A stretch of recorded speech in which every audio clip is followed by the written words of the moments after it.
Revenge Films. My name is Sean, and I work in sales at a major corporation. I'm actually the top salesman in the company. And a year ago, I married Sophie, the president's daughter. Life was great, both personally and professionally. Then one day, my father-in-law, the company president, called me to his office. I had no idea what it was about, but suddenly he started yelling at me, saying, "You embezzled company funds! You're fired!" I panicked at his words. I begged him to explain what he was talking about, but he just kept repeating, "You stole money from my company!" And before I knew what was happening, I was kicked out. I had no idea who could have fed the president such lies, and I went home in a daze. I needed to talk to Sophie and try to reason with my father-in-law again. But when I opened the front door, Sophie confronted me. Dad told me everything. You stole money from the company, didn't you? I panicked. Apparently, my father-in-law had already told her before I could. I immediately said to her, "I didn't do it! Please, you have to believe me!" But how could I possibly believe you? I don't even want to look at you anymore. She completely refused to listen to me. And just like that, I was kicked out of my own home. Then, the next day... Sean, I already signed the divorce papers. You sign them too and submit them. And she handed me divorce papers just like that. I was stunned, but Sophie wouldn't listen to anything I said anymore, so I had no choice but to sign the papers and submit them. I reluctantly moved back to my parents' house. My parents believed me, but I'd lost my job and my marriage.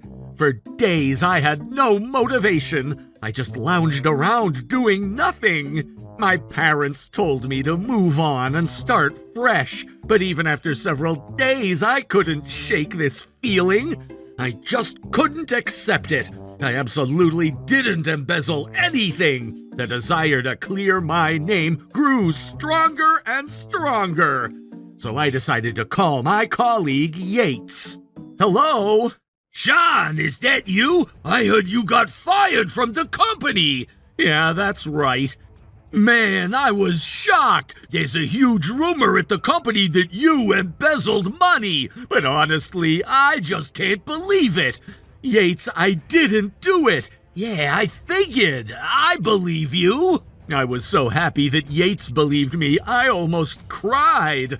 I told him I wanted to find whoever framed me for this embezzlement. And to do that, I needed help from Yates since he still worked at the company. Then he surprised me by saying, "Actually, I've already started looking into it." Apparently, Yates couldn't believe that I, someone who always worked so diligently, would embezzle company funds. So he'd been investigating on his own. After being suddenly fired by my father-in-law, the president, and not even being believed by Sophie, I can't express how much his words meant to me. He said he hadn't mentioned it yet because it wasn't confirmed, but he'd gotten some interesting photos. So we agreed to meet the next day. The photos Yates showed me were of my subordinate and my ex-wife Sophie entering a hotel together. Yates, I don't care who Sophie dates anymore. What I want to know is who framed me. I know that. What I'm saying is, doesn't this seem suspicious? Suspicious? What if your wife was cheating while she was married to you? And what if the president knew about it? So the president created a reason for the divorce to protect his beloved daughter's affair? But here's the thing. Money actually did go missing. The affair and the embezzlement both seem connected. Yates, thank you.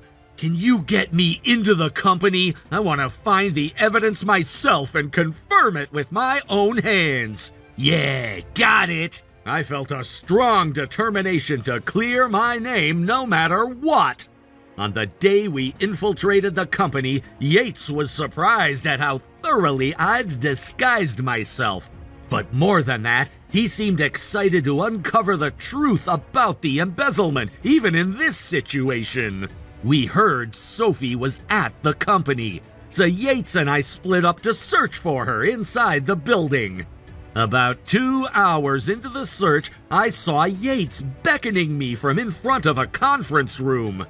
As I approached, I heard voices coming from inside. I was shocked by what I heard. I'm glad it worked out thanks to Dad. True, since that guy took all the blame, we got off scot-free. And since he's a criminal, the divorce went smoothly too. Hearing that, I felt my blood boiling with rage. I almost burst in and confronted them right then. But Yates stopped me and I regained my composure. What I needed to do wasn't to beat these two up. Right. I need to use this as evidence to clear my name. With that thought, I switched gears and immediately started recording on my phone. Then I took that recording straight to my father-in-law's office. The moment he saw my face, my father-in-law said, "What are you doing here? You were fired! You shouldn't be at the company! I'm calling security!" Sure, go ahead and call them. While you're at it, call the police, too. When I played him the recording I'd just made, my father-in-law turned pale. "How did you get that?" he said in a panic. So I told him that doesn't matter. What matters now is getting the police to arrest the people who framed an innocent man. "Wait, please wait," he pleaded, clinging to me. But I ignored him and left the office. When I took the evidence to the police, they immediately launched an investigation at the company. That night, with Yates's help, I also distributed various recordings from today to everyone at the company. As a result, the president lost his position, and Sophie and Terry were both fired, of course. All three were ordered to repay the embezzled money. Then Sophie contacted me. I never meant to deceive you. The only one I truly love is you. Please forgive me. I don't want to get arrested. But I told her I have no intention of forgiving you, and I'll be seeking compensation for the affair, too. This isn't how it was supposed to go. After everything was settled, I treated Yates to an amazing meal with plenty of drinks as a thank you. He said I didn't need to do that, but there's no doubt Yates was the one who saved me. 3 years have passed since then. Those three are apparently still paying off their debts. The president and Terry are being hounded by debt collectors, and Sophie is working at a hostess club diligently paying back her debt. Sophie never imagined this future for herself, and she kept asking me to get back together, but I ignored every single message. As for me, when I was at rock bottom, Yates introduced me to his fiancée's childhood friend. To cheer me up after being caught up in a false accusation and an affair, the four of us went out together to various places. That woman was so kind and, above all, deeply caring. Even when I told her I'd been treated like a criminal, she didn't care at all. Instead, she showed compassion for what I'd been through. Thanks to her, I'm now surrounded by my new wife and kids, living a happy life. And Yates and I, who got married after all that, maintain a close friendship between our families. How was today's video? If you enjoyed it, please subscribe, like, and leave a comment. Stay tuned for more.